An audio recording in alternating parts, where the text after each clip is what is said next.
Frieren is one of the most beloved anime of this year. It's a show about an apathetic elf, featuring a classic fantasy setting with magic, monsters, adventures, and everything else you would expect from an anime of this caliber. Despite the fact that we've seen anime with the same theme hundreds of times, Frieren's rating have consistently climbed with every episode, eventually making it the highest rated anime of all time. This isn't the first time in the past few years that an anime suddenly took over the #1 spot, but disappeared quite quickly after.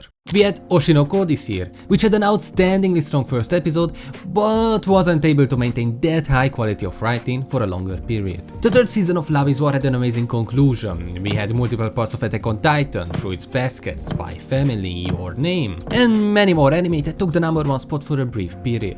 However, none of them were able to hold on to it, and Fullmetal Alchemist Brotherhood eventually reclaimed the #1 spot. Will the same thing happen to Frieren? Or will we actually see a new #1 after such a long time? Unlike other fantasy anime, Frieren starts out with the end of the journey, where the Demon King was already defeated by a group of adventurers. Himmel the hero, Eisen the warrior, Heiter the priest, and our main character, Frieren the mage. They arrive at the city, attend the celebration, and finish their day gazing into the distance, finding it hard to believe their journey has come to an end, reminiscing about all the great times they had together and saying goodbye to each other, with Frieren deciding to continue her journey alone, while the others settle down in the city, only promising to return in 50 years to watch the next meteor shower. But why such a long time? Well, unlike Himmel and Heiter, Frieren is not a human. She's an elf, and for her, the passage of time is different. What felt like a mere 10 years for her was a significant part of the others' lives. Without much thought, she only returns 50 years later, shocked how everything and everyone changed. They come together one last time, travel for a week to the meteor shower, and the only time we see them together again is at Himmel's funeral. Frieren overhears people talking shit, saying that she's emotionless and seemingly doesn't even care that Himmel passed away. However, in a touching moment, Heiter and Eisen defends her. This marks the point where we first see genuine emotions from Frieren. She completely breaks down, realizing that she never tried to know Himmel better. From this moment onward, the main focus of the anime shifts to Frieren reliving these moments with Fern, who was adopted by Heiter, and Stark, who was a student of Eisen. It transforms into an adventuring anime that just takes a really simple approach. Some episodes are dedicated to helping others, some are about defeating masters. It's really simple, and that's the beauty of it. Despite having such a standard idea, what makes Frieren unique is its complete departure from the pace we are accustomed to.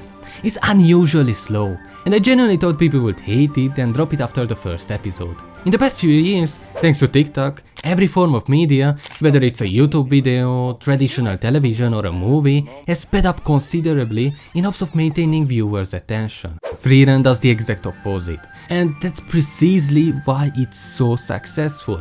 In a time when everything we watch is so fast-paced and attention-grabbing, a change in pace like this feels refreshingly drastic. Another thing that makes it popular is that, hear me out, it's family-friendly. I know it's a bit of an unusual point, but a significant majority of popular anime, especially in the fantasy genre, can be controversial due to the weird themes and heavy fanservice. While it's not an issue for me, I can also understand why people might be uncomfortable watching such content. On the other hand, in Frieren, aside from a few silly jokes, there is nothing that would make me feel like I'm a disappointment for my parents. Even if there is a somewhat sexual joke, it's just so mild that a kid probably wouldn't even understand its meaning. It's just a nice adventure anime that doesn't need a groundbreaking, overly exaggerated story to be something memorable and captivating that we won't forget.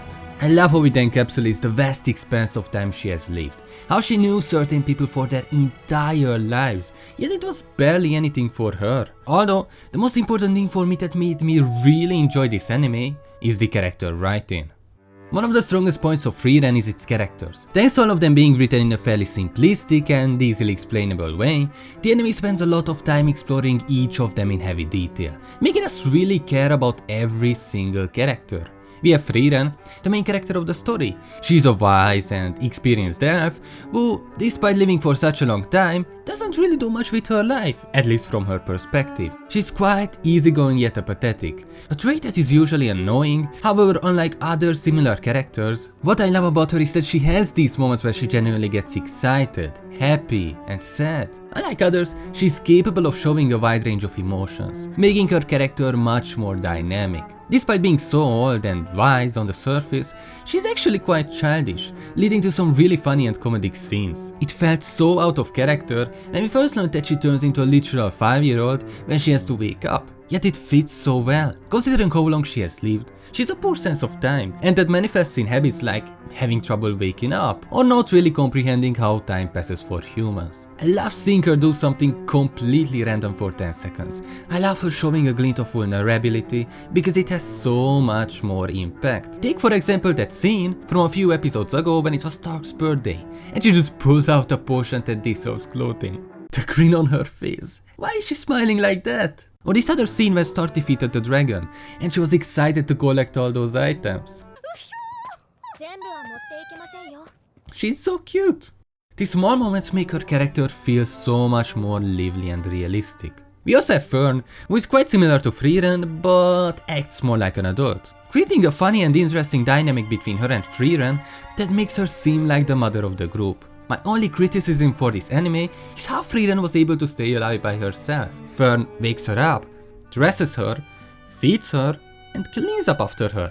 It doesn't make any sense. Despite her motherly nature towards everyone though, Fern is also really emotional whenever she can't achieve what she wants. I mean, we instantly know how she feels when she starts pooting. What I really like is that she's a character we follow from a very early age, unlike anyone else, making her overall development more understandable. She was a child who lost her parents and was saved by Heiter after she wanted to end it all.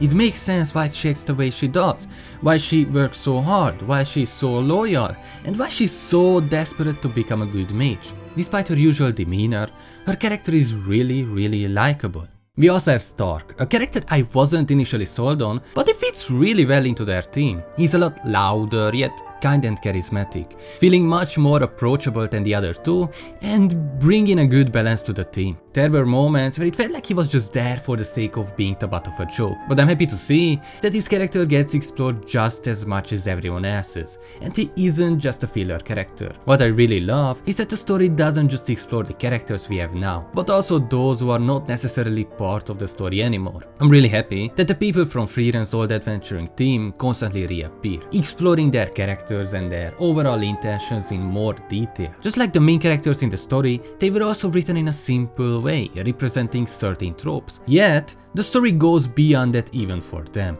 For example, Heiter was this alcohol-loving priest, and most of the conversations with him were around that idea. Yet they show depth even in his character after he adopted Fern, or where we had this flashback where he funded the reconstruction of an orphanage. I really love that we get these small details, just a bit of background behind every character's decision and intention, which, just as for Frieren, makes everything so much more realistic. You can see these characters being real. One other thing I found really cool about the characters was the presentation of the demons that Frieren faced in episode 7. These demons actually felt terrifying thanks to how artificial they seemed. It's a unique way of portraying them. They aren't scary because they are physically strong, but because of how fake yet convincing they felt. The words they say mean practically nothing to them. They just choose words that are the best to manipulate people. For example, in that scene where Granat talks about how they killed his son and he wants revenge, suddenly, the demon starts talking about how his father was killed by them, how he feels the same way, and all he wants is peace. In the end, no matter how convincing, none of these words meant anything, and I found that interesting yet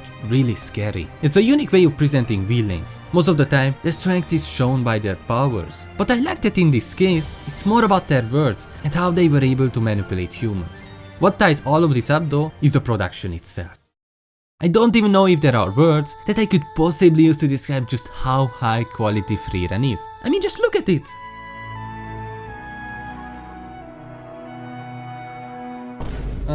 Anyway. This season, we've seen a lot of amazing looking anime that is really high quality, yet Frieren is still a level above that.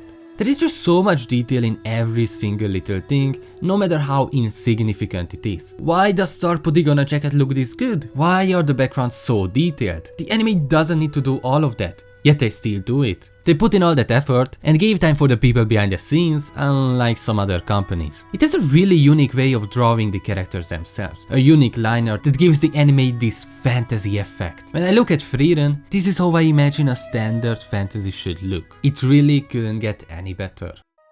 It's an amazing anime that made me enjoy fantasy, something I genuinely didn't find any more enjoyment in. It proved me that it's not the idea that's boring, but others simply lack a good execution. I'm just really happy to see people still putting this much effort into something under a healthy production, which is unfortunately quite rare in the past few years. I really hope Frieren only gets better and better from now on and might have the chance not to just be anime of the year, but an actual anime that we will never forget. Anyway, I hope you enjoyed this video, and if you are interested about another really good anime that has similar type of pacing to Frieren, click on this video.